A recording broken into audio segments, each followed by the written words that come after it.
We are happy to have Coach Venables join us. He would like to go straight to questions. We'll start on the left side, back row. Hey, Coach. Steve Moulton, 97.7 ESPN The Zone. Good to see you, Coach. Hey, Steve, you too. Certainly coming off of a very positive year last year, but what's the biggest question you have about your team heading into fall camp? Oh, man. Well, I know the areas that, we've really spent a lot of time. We look at every area, all the efficiency spaces, all the margins. There's no area that shouldn't, the focus shouldn't be about getting better. How can we get better? And, you go back, we've really looked at the areas where we fell short, certainly in your 3 losses. Let's start turnover margin. We're -5 in the turnover margin. 85th in the country. That puts a lot of stress and pressure on your football team, certainly when you're giving it to the other team, but also our ability to take it back is incredibly important. It can change a game, and it did impact some games when we were able to do that. And so turnover margin, running the football, being closer to 175 yards a game than where we were. That's a vision for what we want to be, and create more balance and create more explosive plays as a byproduct of that. Take pressure, off of a bunch of young offensive linemen a year ago. If we had the ability to run the ball, and certainly take pressure off the quarterback as well. But those are really, if we hit the target on those 2 spaces, and we have certainly lots of other efficiencies and spaces that we want to continue to build on and improve as well, we'll be a much better football team. And so that's kind of where our focus has been, And I think returning, we had 9 first-year starters on offense a year ago. It looked like it from a lack of cohesion and chemistry and,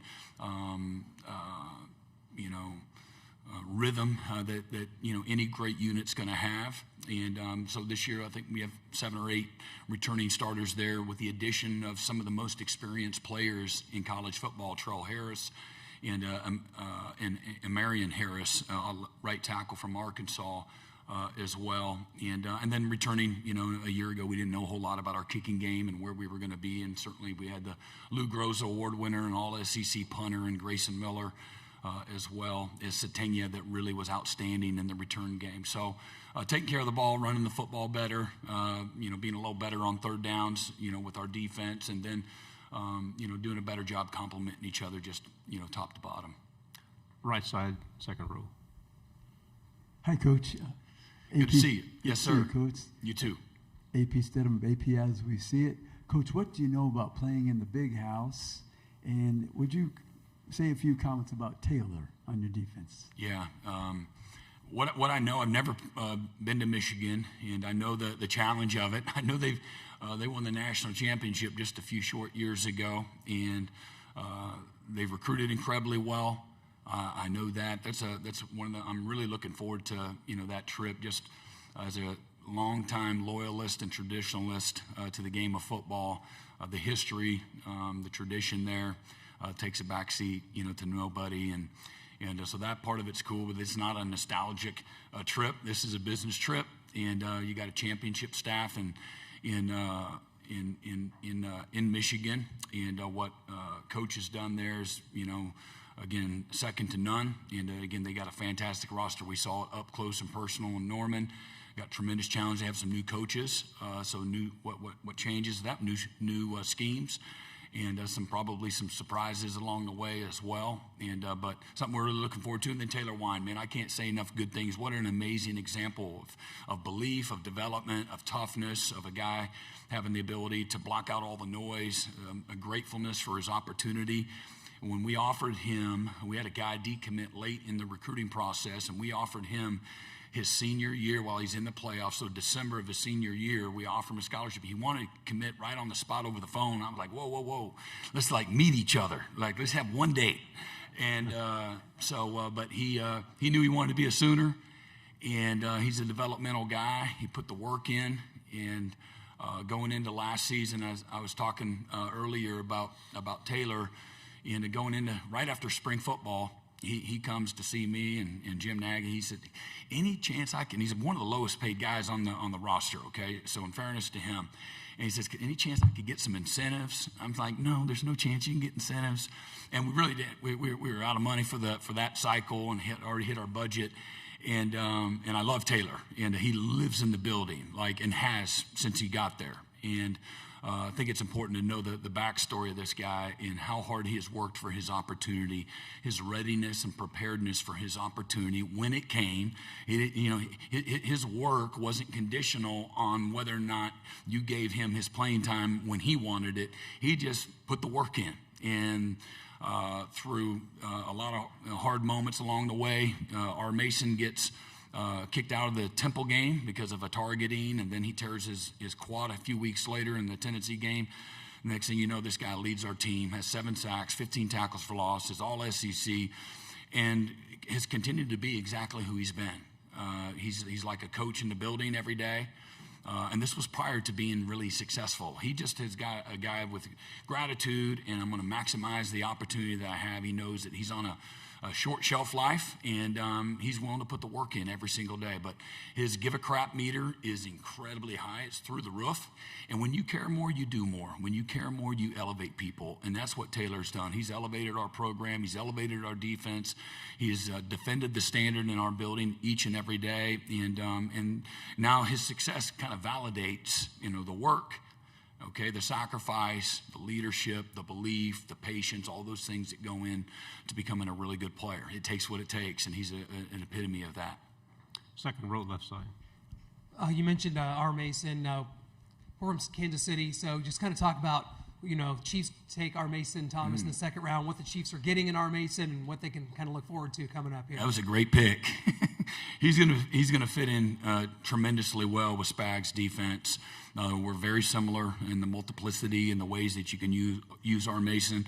He's a fantastic football player. He's incredibly explosive, one of the most explosive players that we've coached. He's got tremendous instincts at rushing the passer, but he's not just a pass rusher. He's a physical guy that plays much bigger than his stature, and he can play the run, set hard edges. But he cares about his teammates. He's a selfless guy. He's going to help build on the wonderful culture that Coach Reed and that staff has already established in Kansas City. But just going to be a great fit. Great humility, great mama. He's the only boy. He's got 4 sisters, and he's a mama's boy. But man, he is a savage on game day. Fourth row on the aisle. Yeah, Coach, y'all are going to see right here. Y'all are going to see Gentry Williams again when you go to Athens. Just what do you remember most about coaching him on and off the field, and what's it going to be like to see him on the other side of the field there in September? Yeah, well, I'm not going to like it very much, but I love Gentry. I love his family. I love everything that he contributed while he was at Oklahoma. A wonderful teammate, wonderful player, just a real dude. And Gentry's going to be one of those guys that whatever he decides to do, football, when that ends, he's going to be incredibly successful because, again, he has all the right stuff. He's got tremendous competitive character. He's a great human being off the field, cares about his teammates, and whatever role he ends up having at Georgia, he's going to over-deliver, I can promise you. Fourth row, left side.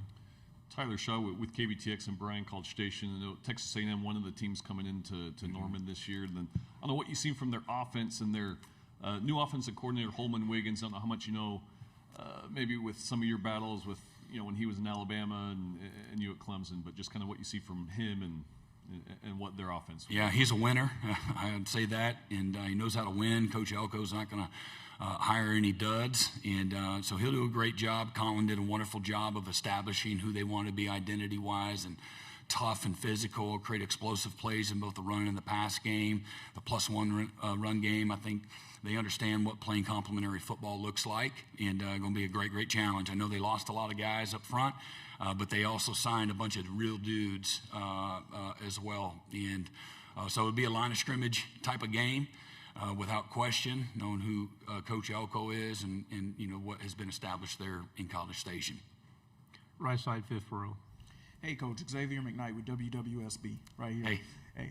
So you made a big addition to your coaching staff in the offseason, bringing in Jason Witten. Can you talk a little about what the process was like to get him here and what's it been like since he's been here, being able to bring in a guy who is a future Hall of Famer and has so much knowledge that he's bringing to the game? Well, before I get to Coach Witten, we also hired two other fantastic coaches, and Dylan McCullough, our running backs coach, is an absolute stud as a coach and a mentor. Member of our team, and then Lamar Morgan, our corners coach, who we hired from the University of Michigan. Same thing, just an amazing mentor, coach, teacher, husband, father, those types of things. All three of them have made us better. But Jason, the thing that stands out to me is his passion and his humility. It resonates. He's not only this Hall of Fame type player, and not every Hall of Famer is this amazing coach and mentor, as we know. But, man, he's got it in every way. He's got instincts for the game. He's an incredible communicator. He knows how to inspire and challenge his guys. He knows what the players should ask before the player asks it. He has a rhythm to how he coaches and teaches so that he can have the answer ready for the player and anticipate for the player. I think the best coaches, if they do something well, they anticipate what's around the corner. Maybe it's a play caller on game day. Okay, here comes the max blitz. This is that time. They're getting ready to blitz us, or this is when they're going to drop coverage, or this is when they're going to go to a three-man front. And Jason has tremendous instincts just from a coaching standpoint, from an anticipation standpoint. So why is that important? Because he's been a wonderful teacher for the players. And that room has probably grown as fast as any room has grown since I've been coaching in that amount of time. And so he's been fantastic, and he's just a great dude to do life with. He's in the locker room, and that doesn't get you in the locker room just being a good guy. But he knows how to be a good teammate. He knows when to affirm. He knows when to ask the right question. He knows when to insert himself respectfully. And because you don't want a room with a bunch of yes guys. That doesn't do anything for anybody. And but this is a dude of dudes, is what I would say. I'm not trying to gas him, but he is what he is. I ain't trying to be right, but I am. He's a great one. We only have time for two questions. We go on the left side, back row, then pass it forward one row. Hey there, Brent. Michael Epps here locally with Spectrum Sports 360. Little different pace question for you, if you don't mind. We're looking at the possibility of Camping World Stadium in Orlando, maybe hosting like a big primetime Week 0, Week 1 game.